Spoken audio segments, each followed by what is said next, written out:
We're going to talk a little bit about poverty.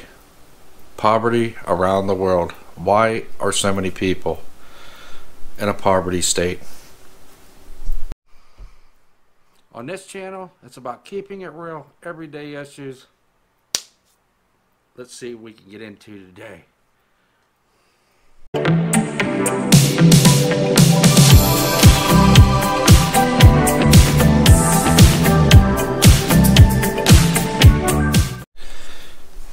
What's happening, guys? Welcome to the channel. To all the you that are new to my channel, it's great having you here. Thank you for hitting that subscribe button. For those of you that have not, please do so. That is really helping me. I'm trying to hit 10,000 subscribers. You know, poverty is not an easy thing for anybody to see or experience. But why are so many people in the poverty, at the poverty level around the world? I want to read something here for you guys that was absolutely stunning to me. I couldn't believe it.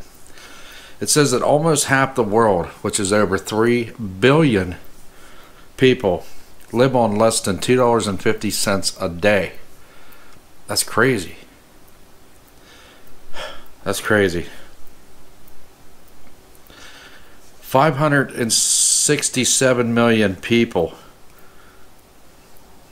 Wait, let me go back. I'm sorry. Nearly 1 billion people entered the 21st century unable to read a book or sign their names. Come on, man. Nearly 1 billion people, guys. Less than 1% of what the world spent every year on weapons was needed to put every child into school by the year 2000, and yet it didn't happen. Guess that wasn't important. 1 billion children live in poverty. That is 1 in 2 children in the world. 1 billion children. 640 million live without adequate shelter. 400 million have no access to safe water. 270 million have no access to health services. 10.6 million people died in 2003 before they reached the age of 5. So I should say 10.6 million children died in 2003 before they reached the age of 5. That is roughly 29,000 children per day. Wow. They say that poverty is caused by, one, it could be the economic state of that country. It could also be due to weather, such as flooding, drought. It's really, they say the #1 cause is flooding, to where you lose your whole home, you lose everything. You have absolutely nothing. Yeah, they say it's better to lose material things, but you still have your life. But it's a struggle trying to survive, trying to put food on the table. You know, guys, this is how I look at it. God has provided enough food on this earth that nobody should be starving. Nobody.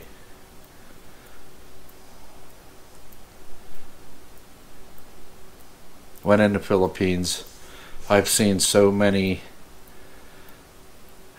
poor people, just people sitting on the sidewalks with their family.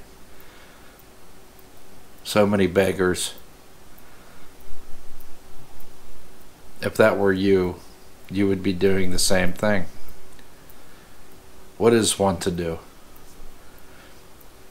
Yeah, it's to my understanding that the capital of the Philippines, which is Manila, has become so overpopulated because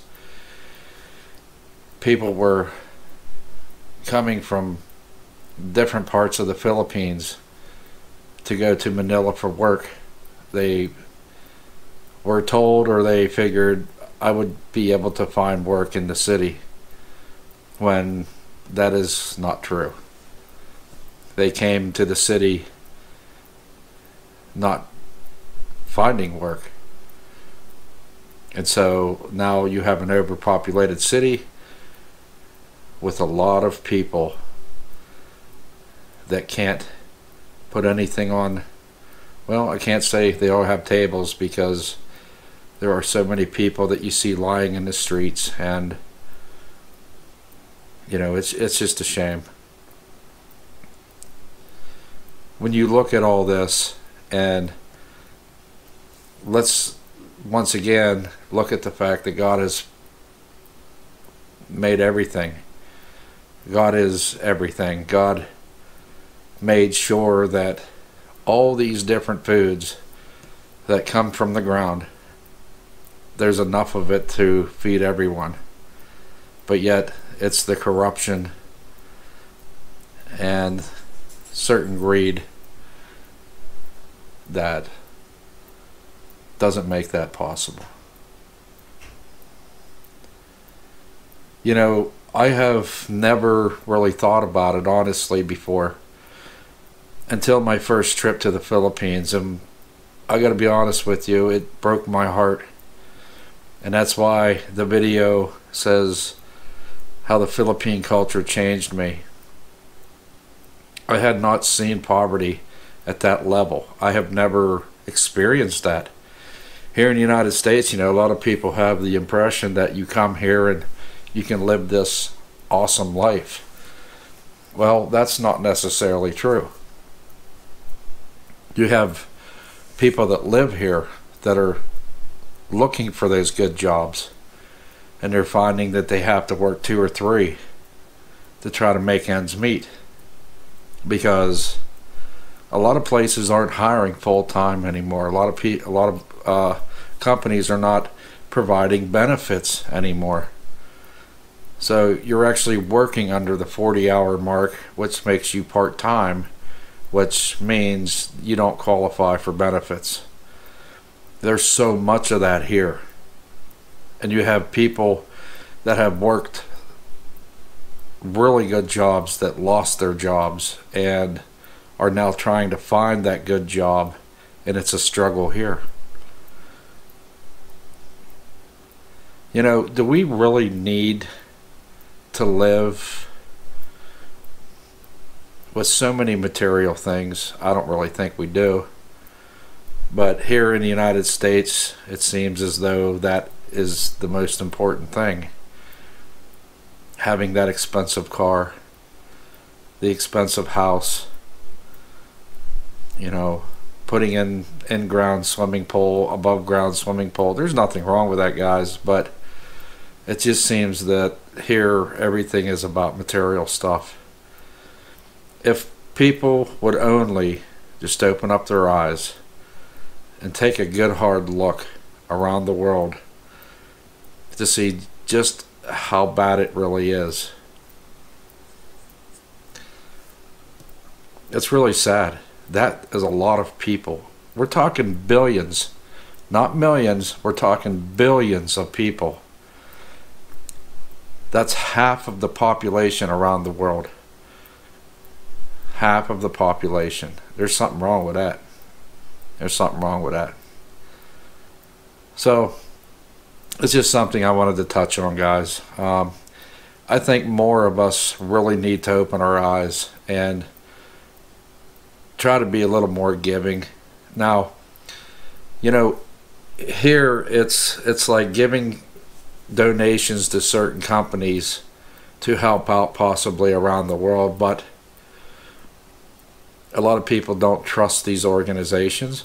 And you know, you have some big organizations here, like United Way, things like that. I'm not saying that they don't take money that goes towards helping people, but you look at the CEOs of these organizations, they're pretty darn wealthy people. And that's why a lot of people do not open their pocketbooks to give, because that money, in my opinion, isn't honestly going 100% towards what it's supposed to. You have a lot of organizations here that are like that. Although they do provide a service, but yet, like I said, CEOs are getting extremely wealthy from donations. So in some ways I can understand why more and more people have stopped giving. The gentleman, I don't know if you all have seen the video that I did of the gentleman that stands at the intersection. He must have been pushed out of the area. I have not seen this gentleman. He hasn't been around. He does not stand there anymore at that intersection. Is it possible that he was taking advantage of the situation by standing there on a daily basis? You have people that goes to that plaza every day, and when you see the same person stand there daily asking for handouts, I think after a while it gets kind of old with people. I think me personally, if he truly is homeless, he's just doing what he can to try to survive for that day.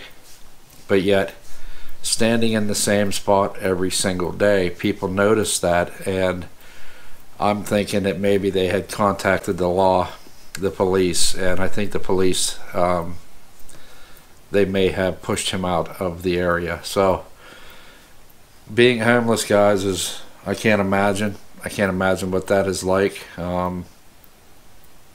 That's tough.